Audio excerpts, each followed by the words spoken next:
Imagine standing on a precipice so high that the clouds do not float above you, but swallow you whole, dampening your skin with a cold, ghostly mist. Below, there is no glittering metropolis of glass and steel, no roaring oil drills, and no endless highway cutting through flat desert sands. Instead, there is only a vertical labyrinth of jagged green peaks twisting into the sky like frozen waves, and a silence so deep you can hear the wind whisper through terraces of ancient stone. This is the Saudi Arabia that the world was never meant to see. For decades, the global imagination has been captured by a single, monolithic image of this peninsula, a hyper-modern empire built on black gold, where skyscrapers pierce the heavens and wealth flows like water from the desert floor. But what if this trillion-dollar narrative is merely a golden curtain? What if, behind the neon glow of Riyadh and the towering glass of Jeddah, there lies a hidden kingdom of ancient mountain tribes, fortress villages built without a single drop of mortar, and communities that have lived above the clouds for thousands of years, completely untouched by the modern world? To find this secret world, one must abandon the sun-scorched plains of the interior and journey southwest, deep into the rugged Sarawat Range, where the mountains form a colossal wall straddling the border of Yemen. Here, rising more than 2,000 meters above the sea, lie the legendary FIFA Mountains.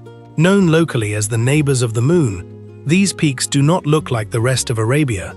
They are steep, jagged, and perpetually draped in a heavy emerald blanket of vegetation, kept alive by sudden, seasonal rains and dense mountain fog that rolls in without warning. The air here is not thick with the dry, suffocating heat of the Najd. It is cool, wet, and sharp with the scent of wild basil, tamarind, and damp earth.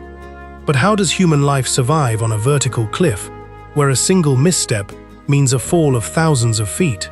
For centuries, the people of FIFA have answered this question through an astonishing display of environmental mastery. They did not conquer the mountain. They carved themselves into its very stone. As you look closer through the swirling mist, you begin to see them. Over 500 cylindrical stone houses, castles, and watchtowers, clinging to the sheer rock faces like barnacles on a ship's hull. These structures, built by hand from local basalt and timber, have stood for generations, surviving earthquakes, mountain storms, and the isolating passage of time. Until very recently, modern roads did not exist here. The sheer cliffs were too steep for horses or camels, let alone vehicles. Even today, the narrow, concrete paths that claw their way up the mountain twist so violently that they seem to defy gravity. But for many families, even these roads do not reach their front doors. If you wander off the main tracks, you will witness a scene that feels entirely frozen in the Middle Ages. Villagers, transporting heavy sacks of grain, timber, and daily provisions across dizzying chasms using a complex, homemade system of steel cables, pulleys, and wooden baskets suspended hundreds of feet in the air. This is not a tourist attraction. It is the daily heartbeat of survival. It is a world where every meal, every drop of water, and every piece of firewood must be hauled across the void by sheer human will and wire. Yet, despite the harshness of this vertical existence, the slopes of FIFA are remarkably fertile. The mountainsides are sculpted into a breathtaking staircase of green agricultural terraces that catch the seasonal rainfall. On these narrow ledges of earth, handed down from father to son for countless generations, the villagers cultivate crops of quince, grapes, guava, and maize. But the true soul of these terraces, and the economic lifeblood of the mountain, is the legendary Khawlani coffee. Grown only at high altitudes in the southwestern highlands, Khawlani coffee is regarded as one of the rarest and most premium coffee beans in the world. The process of bringing these beans to life is an agonizing, labor-intensive art. Because the terraces are too narrow and steep for machinery, every single coffee cherry must be hand-picked, carried down the mountain in baskets, and dried patiently on flat stone roofs under the highland sun. To dry the beans too quickly is to ruin the delicate, fruity notes. To pick them too late is to lose the entire harvest to the mountain wind. When you are welcomed into a stone home in FIFA, the preparation of this coffee is not merely a culinary act. It is a sacred ritual of hospitality designed to bridge the gap between stranger and kin. The host will roast the beans over an open fire in your presence, the rich, smoky aroma filling the stone room and mingling with the scent of burning wood. It is ground by hand, brewed with cardamom and cloves, and served in tiny, handleless cups. To receive this cup is to be granted sanctuary in a world that has historically been deeply suspicious of outsiders. But as you sit in the cool shade of these ancient stone walls, sipping the warm, golden-hued nectar, a deeper, more unsettling mystery begins to take shape. For all the gentleness of this coffee ritual, the men who cultivate these terraces carry a historical reputation that is far from peaceful. They are part of an ancient lineage of mountain warriors who, for thousands of years, recognized no law but the dictates of their own tribes. Even today, if you look closely at the older men walking the steep paths of FIFA, you will notice a striking, almost surreal contrast. They wear vibrant, hand-woven wraps that resemble colorful skirts, and their heads are adorned with elaborate, beautifully scented wreaths of fresh jasmine, marigolds, and wild herbs. They look like figures from a forgotten, peaceful mythology, but nestled directly against their waists, tucked into silver-embossed belts, are large, curved daggers known as the jambia. Who are these mysterious flower men of Arabia, who balance the delicate beauty of fresh blossoms with the lethal edge of cold steel? How have they managed to preserve a 2,000-year-old lifestyle in the shadow of the world's most aggressive modernization? And why is it that even the heavily armed Saudi police hesitate to enter some of their fortified mountain domains? If you are ready for this epic journey, drop a comment telling me where in the world you are watching from. Hit the like button, subscribe to Legends of Power, and turn on notification so you never miss more of our upcoming videos. As the first light of dawn cuts through the heavy mountain mist, a strange and intoxicating scent begins to rise over the rugged, narrow valleys of Jazan. It is not the smell of damp earth or burning timber, but a sharp, sweet explosion of wild basil, fenugreek, and fresh marigolds. If you follow this aroma down the steep rocky paths, you will find yourself in an extraordinary, makeshift market.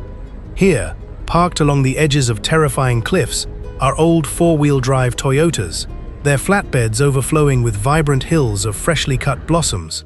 These vehicles are not merely transport, they are ephemeral flower shops, and around them gather some of the most fascinating and formidable men on the face of the earth. These are the legendary flower men of southern Saudi Arabia. Descended from the ancient Tihama and Asir tribal groups, they have claimed these vertical landscapes as their sanctuary for over 2,000 years. To see them for the first time is to experience a profound sense of cognitive dissonance. They do not wear the standard white thobe or the red and white keffiyeh seen across the rest of the Arabian Peninsula.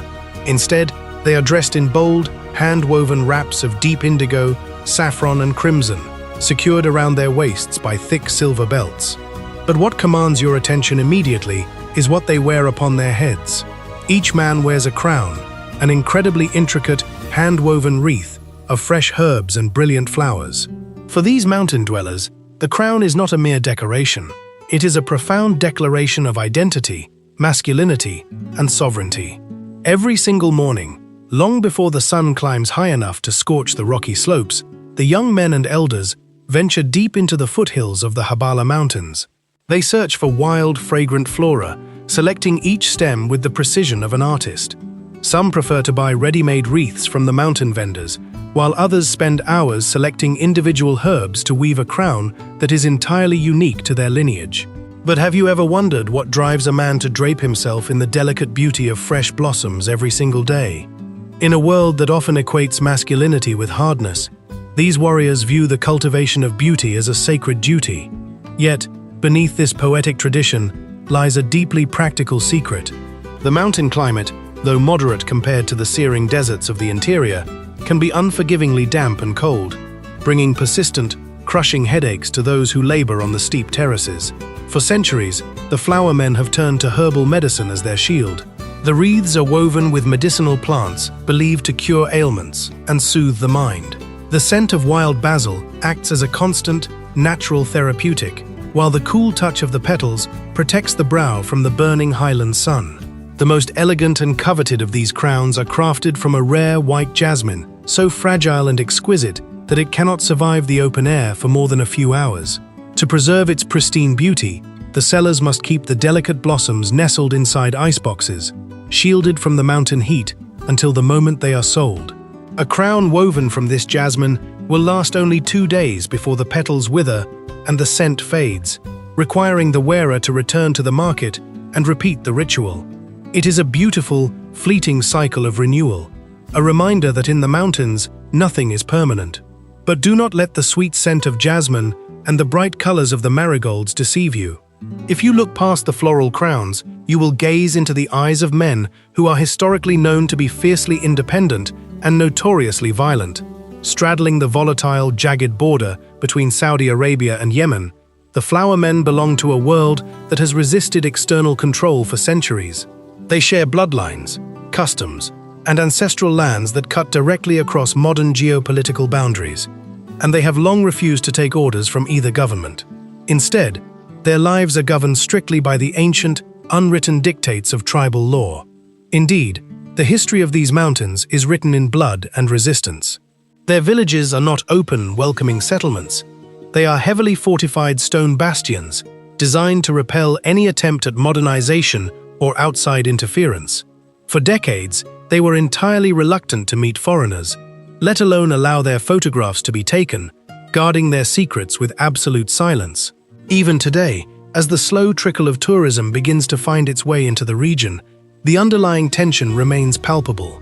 There are still fortified villages in these highlands where the Saudi Arabian National Police refuse to enter, knowing that the tribesmen will defend their sovereignty with absolute, lethal force. This fierce independence is reflected in a unique and shocking privilege granted to them by the state. In a kingdom where drug possession is met with the absolute finality of the death penalty, the flower men possess a rare, unwritten exemption. They are the only tribes in Saudi Arabia permitted to grow and consume khat, a green, leafy stimulant that plays a central role in their daily social and tribal gatherings. It is a stark, almost unbelievable paradox. A forbidden leaf grown openly in the mountain terraces, protected by the sheer defensive power of the tribes who cultivate it. It makes one wonder, how do we define the true cost of progress? Have you ever had to balance two completely opposite sides of your own identity just to survive in a rapidly changing world? How do you protect the fragile traditions of your ancestors when the modern world demands that you conform and forget who you are? If these questions resonate with you, please take a moment to share your thoughts in the comments below. We read every single story you write. Don't forget to like this video and share it with those who appreciate the deep, untold histories of our world. The flower men stand as a living testament to this struggle. As modernization chips away at their indigenous ways of life, many find themselves caught in a delicate dance between preservation and survival, turning their ancestral villages into cultural stages for the very tourists they once shunned. But while the men guard the vertical stone walls and carry the weight of tribal battles on their shoulders, there is another, even more secretive world, hidden directly behind the heavy wooden doors of their stone palaces. What if the true power of these mountain fortresses does not belong to the men who carry the daggers, but to the women who have quietly transformed the cold, dark basalt interiors into a breathtaking, hidden universe of explosive color? To find out, we must step out of the morning market, leave the scent of jasmine behind, and cross the threshold into the secret sanctuaries of the stone homes. To travel through the southwestern highlands of Arabia is to witness a landscape defined by an almost brutal severity. The peaks of the Asir Range do not slope gently. They rise in jagged, unforgiving cliffs of dark basalt and granite, standing like silent sentinels against the swirling mountain mist. For centuries, survival in these isolated valleys demanded an architecture of pure defense. Villages were constructed not for luxury, but to withstand the harsh realities of mountain weather, tribal warfare, and complete isolation from the outside world. The houses were built from the very rock they stood upon, featuring thick, heavy walls of dark stone, tiny window slits designed to repel attackers, and heavy timber doors carved from the sturdy trunks of local juniper trees. From the outside, these structures present a grim, impenetrable face to the world, a cold, grey armor designed to keep the dangers of the wilderness at bay. But if the observer steps across the threshold and enters these dark, stone fortresses, a shocking transformation occurs. Behind the heavy wooden doors lies a secret universe of explosive color and intricate design. This is the world of Al-Khat al-Asiri, an ancient and sacred wall painting tradition passed down through endless generations of high-altitude women. Recognized by UNESCO as an intangible cultural heritage of humanity, this art form represents one of the most remarkable creative triumphs in the history of the Arabian Peninsula.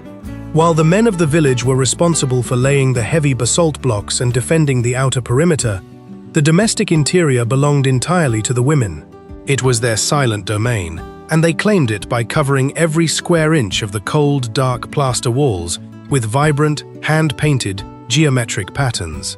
The creation of these murals was a communal labor of love, drawing mothers, daughters, and neighbors together into a shared creative sanctuary. Before the advent of synthetic pigments, the women gathered their colors directly from the mountain earth. They harvested wild plants, ground down minerals, and collected soot from oil lamps to create their palette. They boiled pomegranate skins and alfalfa to extract deep greens and rich yellows, mixed red clay with water, and used white gypsum as their luminous foundation. Working without rulers or sketches, guided only by an intuitive understanding of symmetry and space, they painted directly onto the wet plaster, using brushes made from coarse goat hair or thin palm fibers. Each geometric shape on the wall carries a profound symbolic weight, turning the home into a visual archive of tribal memory and social values. The repeating triangles represent femininity and the protective embrace of the mother. The vertical lines speak of rain, fertility, and the life-giving terraces of the slopes. The zigzagging borders mirror the perilous mountain passes that connected these isolated communities to the wider world. It is an art form of pure discipline and joy, placed deliberately inside the cold, defensive armor of the mountains. This striking contrast invites a deeply reflective question. Does the human spirit naturally produce its most vibrant, expressive beauty when pressed against the hardest and most restrictive circumstances? Have modern, sterile cities lost something vital by trading this raw, handcrafted identity for mass-produced, colorless comfort? The global community of thinkers is warmly invited to share their perspectives in the comments section below, creating a living dialogue on the relationship between modern architecture and the human soul. If the observer travels 45 kilometers west of the highland capital of Abha, this relationship between stone and spirit reaches its absolute zenith. Here, tucked deep inside a dramatic, mist-shrouded valley, lies the ancient village of Rial Almar. Composed of approximately 60 monumental stone palaces, some rising up to 8 stories high, Rial Almar is a marvel of vernacular engineering that has defied the passage of 900 years.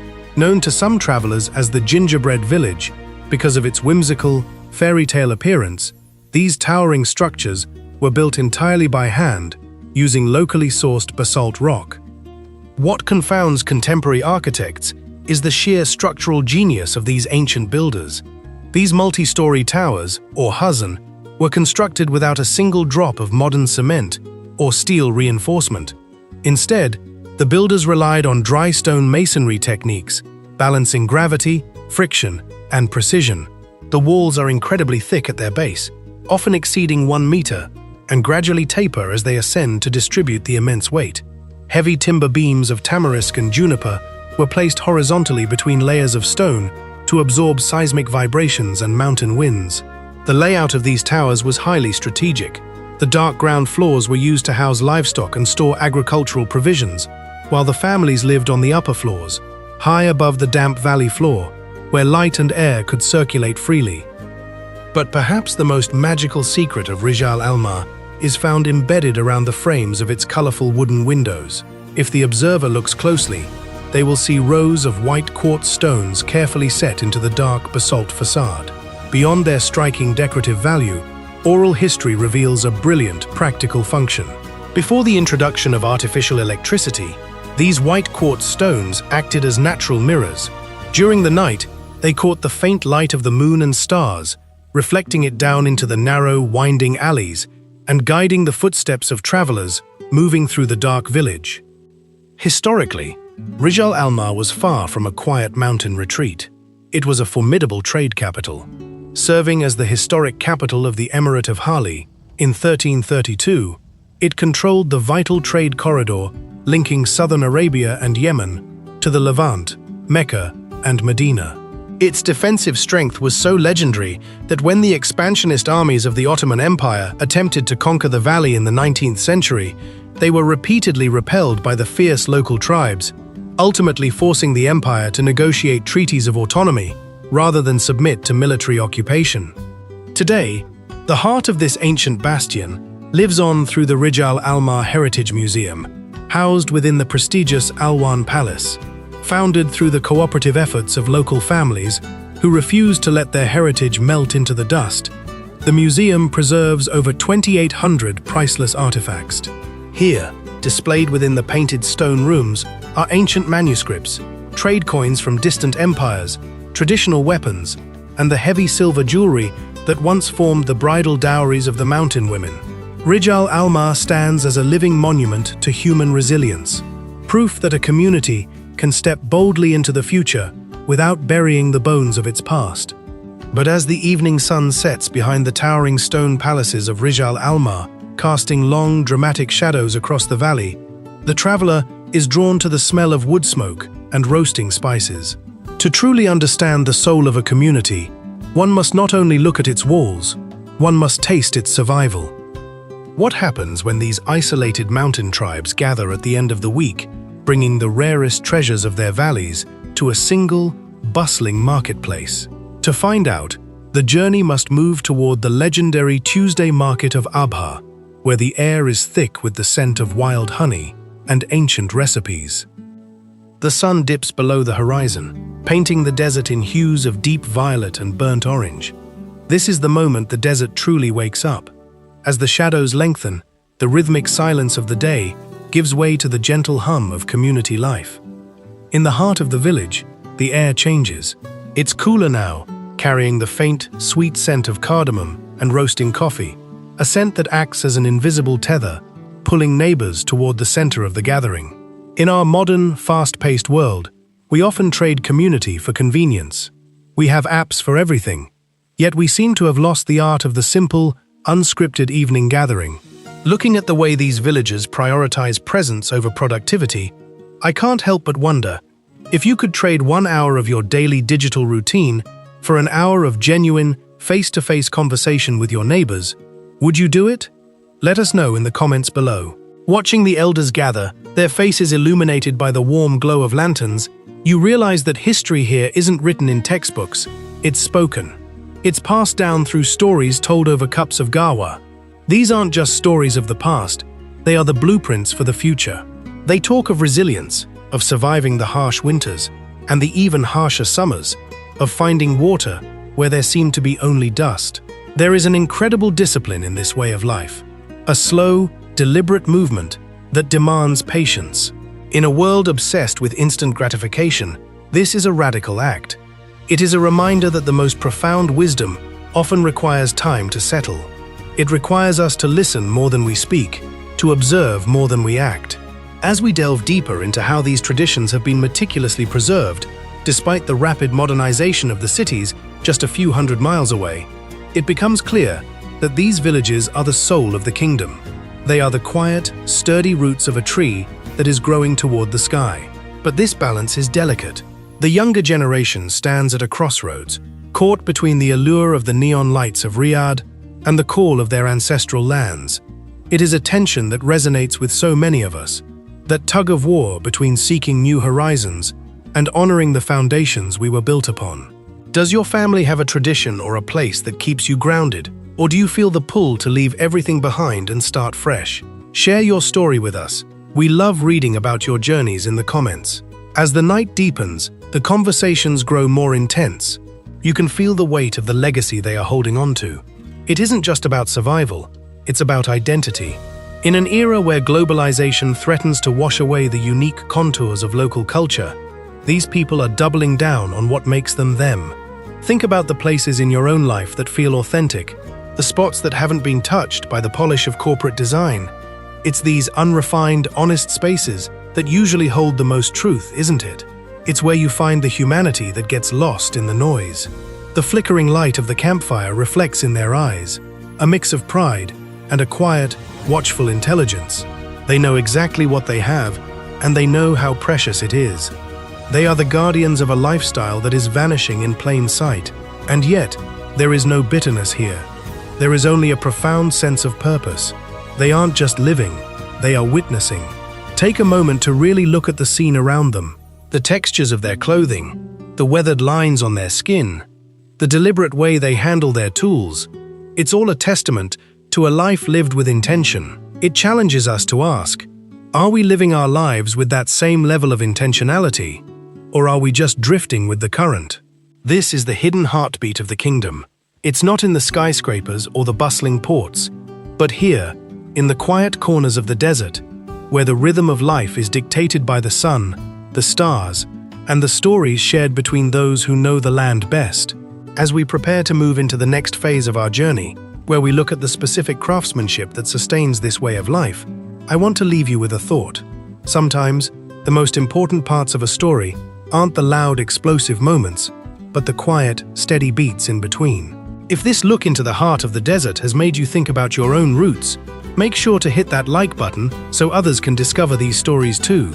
And if you're enjoying this journey, sharing it with a friend might just spark the kind of conversation we're having right now. We've only just begun to scratch the surface of what's hidden here. The further we go, the more the veil lifts, revealing a world that is as complex as it is beautiful. Stay with us. We're just getting to the heart of it. As the morning light breaks over the horizon, it doesn't just illuminate the landscape, it reveals the genius of survival. To the untrained eye, the village architecture might look like a simple collection of earth and stone, a primitive response to an unforgiving climate. But look closer, and you will see an engineering marvel that has been perfected over centuries. These structures aren't just houses, they are intelligent systems, built to breathe, to regulate, and to protect. The walls are thick, crafted from sun-dried mud bricks and local limestone. They possess a thermal mass that is nothing short of miraculous. During the blistering peak of the afternoon, when the desert sun threatens to turn everything into scorched earth, the interior remains remarkably cool. It's a natural air conditioning system that requires zero electricity and zero maintenance. It is a stark reminder that sometimes the most sophisticated solutions to our modern problems are already hidden in the wisdom of the past. We live in an age of glass towers and climate control systems that consume vast amounts of energy, yet we struggle to keep our spaces comfortable. Meanwhile, these villagers have mastered the art of living in harmony with the extreme environment. It raises a fascinating question. In our quest for modern convenience, have we become too reliant on technology, and have we forgotten how to design for the natural world? If you could build your dream home using only ancient, sustainable techniques, what would be the one must-have feature you'd include? Let us know in the comments. The layout of the village itself is a masterclass in social design. The narrow, winding alleyways serve a dual purpose. They are designed to funnel the breeze, creating natural wind tunnels that provide relief from the heat, but they also serve to foster intimacy. They force interaction. You cannot walk through this village without crossing paths with your neighbor. There are no expansive, empty driveways separating homes. There is only the constant, rhythmic flow of human connection. It makes you think about how our own modern neighborhoods are structured. We often design for privacy, for barriers, and for the isolation of our own private lots. We've gained comfort, but have we lost the village? When you look at your own neighborhood, do you feel a sense of community, or do you feel like you live in a bubble? Tag a neighbor or a friend in the comments who makes your community feel like home. As I walk these paths, I notice the intricate patterns carved into the wooden doors, geometric designs that have been passed down through generations of local artisans. Each pattern is a signature, a piece of cultural DNA that tells the world who lives behind that threshold. It is a beautiful display of pride. In a mass-produced world, everything looks the same. But here, everything has a soul. Every dent in the stone, every fade in the wood, every deliberate stroke of the artisan's hand is a story of a life well lived. There is a lesson here for all of us about the value of craftsmanship. We are so used to the disposable lifestyle, buying things cheaply, using them briefly, and discarding them when the next trend arrives. But what if we shifted our focus toward items, spaces, and habits that are built to last? What if we invested in the architecture of our own lives with the same care these people invest in their homes?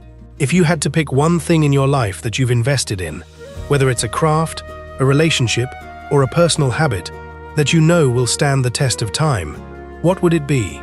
Share your thoughts below. We're genuinely curious about what you value most. The further we move into the village, the more we realize that every element of this design, from the placement of the windows to the elevation of the roofs, is calibrated to the environment. It is a perfect marriage of form and function. And yet, this isn't static history.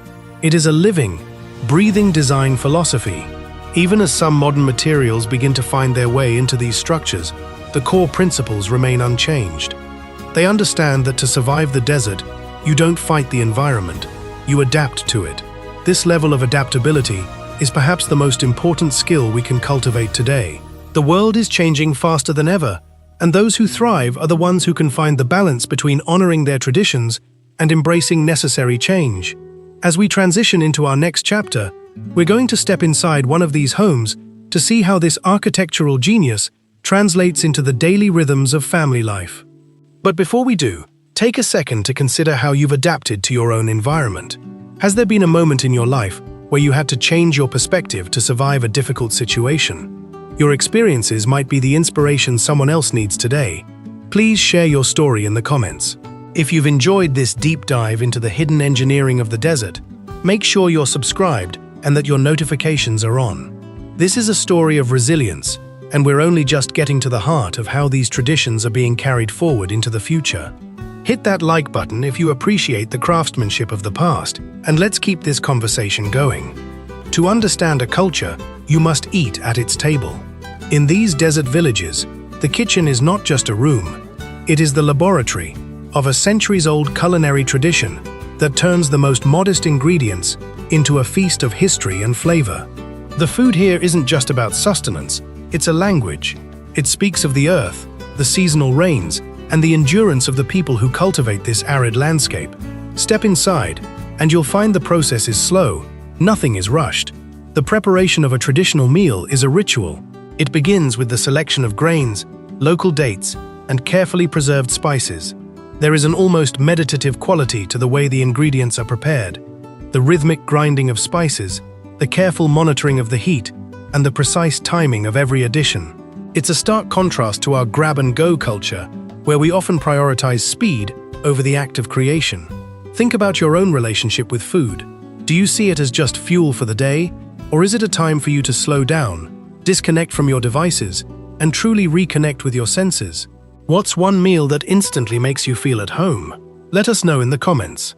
The centerpiece of many of these meals is the Kabsa, a fragrant, spiced rice dish that is meant to be shared. The act of eating together from a common platter is, in itself, a powerful social contract. It breaks down walls. It promotes equality and togetherness. When you sit on the floor, sharing a meal with your neighbors, hierarchy dissolves. You are all simply people nourished by the same harvest. It's easy to look at this and see it as quaint, but it is actually a highly sophisticated way of maintaining social cohesion. In our hyper-digital world, we have more ways to connect than ever, yet loneliness is at an all-time high. We have thousands of virtual friends but may not know the names of the people living next door.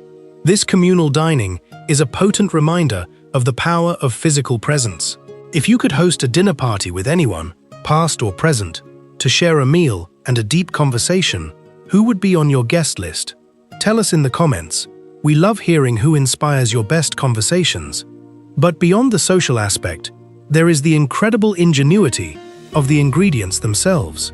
These people have spent generations understanding the medicinal properties of every plant and herb that can grow in this environment. They know exactly which spice aids digestion, which tea calms the nerves, and which grain provides the sustained energy needed for a day of hard work under the sun. It is a form of pharmacopoeia that is becoming increasingly rare in our world of synthetic supplements. It makes you stop and wonder, have we lost touch with the natural remedies that have served humanity for millennia? Is there a traditional family recipe or a natural remedy you swear by that's been passed down through your family? Share your secrets below. You might help someone else find a more natural way to stay healthy. As we finish the meal and the gawa, that bitter, cardamom-infused coffee is poured, the conversation takes a turn toward the future. The elders are talking about the next harvest, but they are also talking about the importance of teaching the younger ones these traditional methods. They realize that if the recipe is forgotten, the culture dies with it. It's a profound realization that responsibility is a generational relay race. We all carry the legacy of those who came before us. Sometimes it's in our names, sometimes in our values, and sometimes in the way we prepare our coffee or treat our guests. You are the curator of your own family's history. What is the one tradition or recipe for life that you are determined to pass on to the next generation? Let's celebrate the wisdom of our elders in the comments. As the sun sets, casting long, dramatic shadows across the clay walls, you can't help but feel a deep sense of respect. These people aren't just surviving, they are thriving by living in accordance with the rhythms of their land. They've turned scarcity into a sophisticated, shared abundance. There is so much more to discover about the social fabric that holds this village together. And in our next chapter, we're going to explore the role of the marketplace, the true heartbeat of their economy. If you've enjoyed this culinary journey into the heart of the kingdom, please hit that like button. It tells us that these stories matter to you. And don't forget to share this video with someone who appreciates the beauty of slow, intentional living. It might just be the inspiration they need for their next meal. Stay with us. We're deep in the desert now, and the stories only get better from here. If the homes are the body of the village, then the marketplace, or the souk, is its beating heart. Walking into the local market at sunrise is a sensory overload that brings the desert's quiet dignity into a vibrant, chaotic, and beautiful collision. Here, the silence of the dunes is replaced by the rhythmic bartering of merchants, the sharp call of vendors, and the scent of incense, raw wool, and baking bread. This is not just a place of commerce, it is the arena where social lives are negotiated, news is exchanged, and the pulse of the region is truly measured. In a world where we often click "add to cart" without ever seeing a human face, the experience here is radically different. Every transaction is a relationship. You don't just buy an item. You hear the story of where it came from, the challenge the artisan faced in making it, and the pride they take in its quality. It's an intimate exchange that forces you to be present. You cannot multitask while bargaining for a hand-woven textile. You have to look the other person in the eye. When was the last time you had a genuine, face-to-face interaction that changed your day? In our digital-first world, do you miss the personal touch of traditional markets, or do you prefer the efficiency of modern shopping? Let us know in the comments. We want to hear your take. Observe the stall owners. They operate with a level of patience that is foreign to our fast commerce mindset. They aren't worried about closing a deal in 30 seconds. They are playing the long game of reputation and trust. They know that if they treat you well today, you'll be back next season. It's a model of business built on integrity, not just algorithms. There is a powerful lesson here for anyone trying to build a career or a brand in the modern age. We are so obsessed with growth hacks and short-term metrics that we often forget the most important metric of all: human connection. Trust is a currency that never devalues. If you're a business owner or a creator, what is the one old-school value that you refuse to compromise on, no matter how much the industry changes? Let's share some wisdom in the comments below. Your answer might just inspire someone else to shift their focus. As you weave through the narrow passages of the market, you see the juxtaposition of the old and the new. You'll find handmade leather sandals sitting next to modern electronics. It's a snapshot of a culture in transition, holding on to its identity while navigating the rapid changes of the 21st century. It's a delicate dance. They are absorbing the benefits of modernization without letting it erase the cultural markers that define who they are. This tension is something we all face. How do we keep our soul when everything around us is becoming digitized, automated, and homogenized? We all want the convenience of the future, but none of us want to lose the warmth of our heritage. Do you feel like your own culture or personal traditions are being lost to modernization? Or are you finding creative ways to keep them alive? We're curious to hear how you balance your roots with the future. Drop a comment and start a conversation with someone else. Pause for a moment by the spice vendor. The colors are extraordinary: turmeric gold, chili red, and cumin brown. piled high in cones that defy gravity. These spices have traveled across continents to reach this remote corner of the world.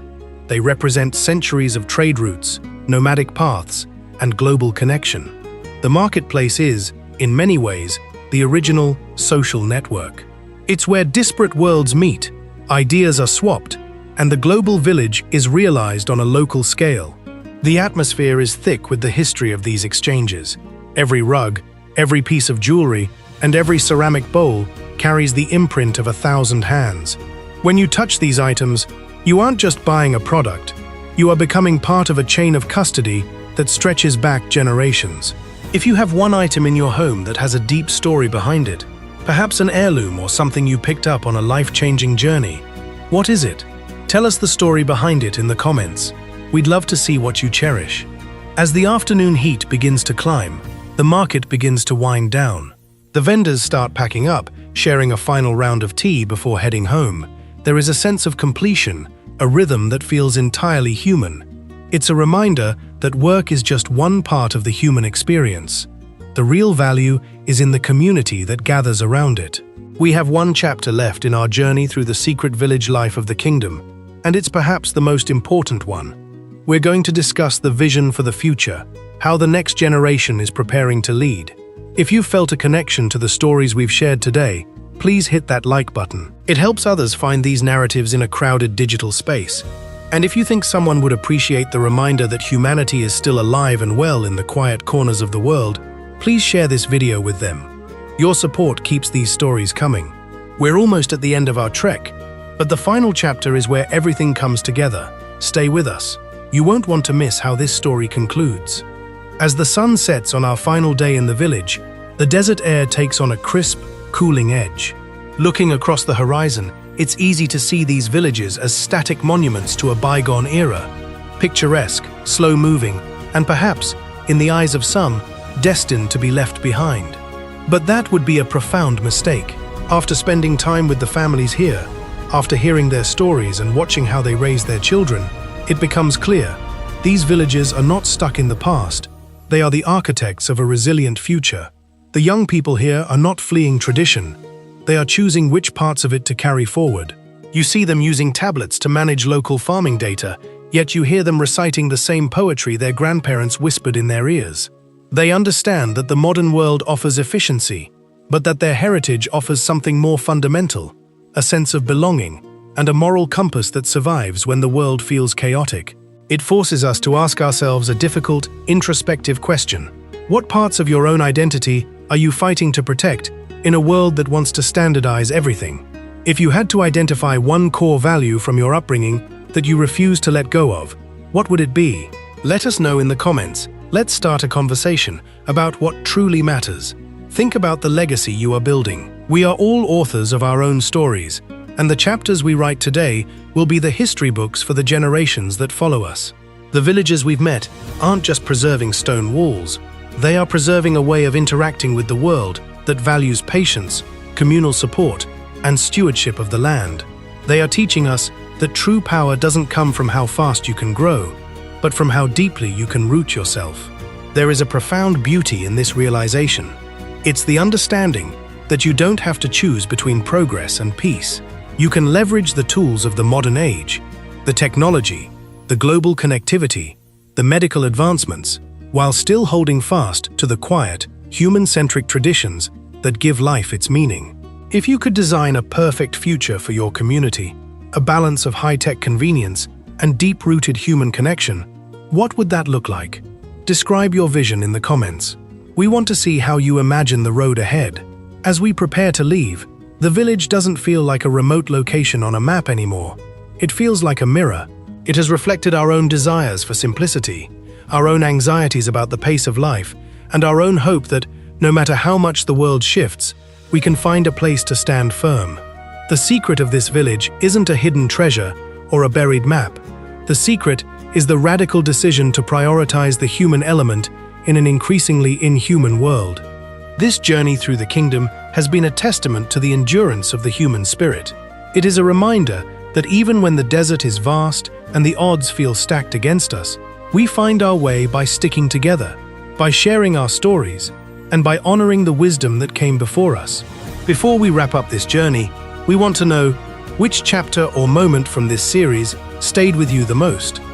Did a particular story or insight shift your perspective? Tell us below. Your engagement helps us understand which stories truly resonate with you, and it helps this message reach others who might need this reminder today. This documentary was designed to be more than just a watch. It was designed to be a conversation. If this exploration of the secret life of the kingdom has moved you, or if it has prompted you to look at your own surroundings with fresh eyes, please hit that like button. It is the single most effective way to help these stories thrive in an algorithm that often favors the loud over the meaningful. And if you know someone, a friend, a family member, or a colleague who is feeling burnt out by the pace of the modern world, please share this video with them. Sometimes, the most generous thing you can do is to remind someone else that there is another way to live. Thank you for being part of this journey. We've walked through the dunes, sat in the kitchens, and listened to the elders. But the most important part of this story is how you choose to apply what you've seen to your own life. You are the final chapter. You are the one who decides how to carry these lessons forward. Until the next adventure, keep seeking, keep listening, and keep building. Your story matters, and we'll be here, ready to tell the next one when you're ready to watch.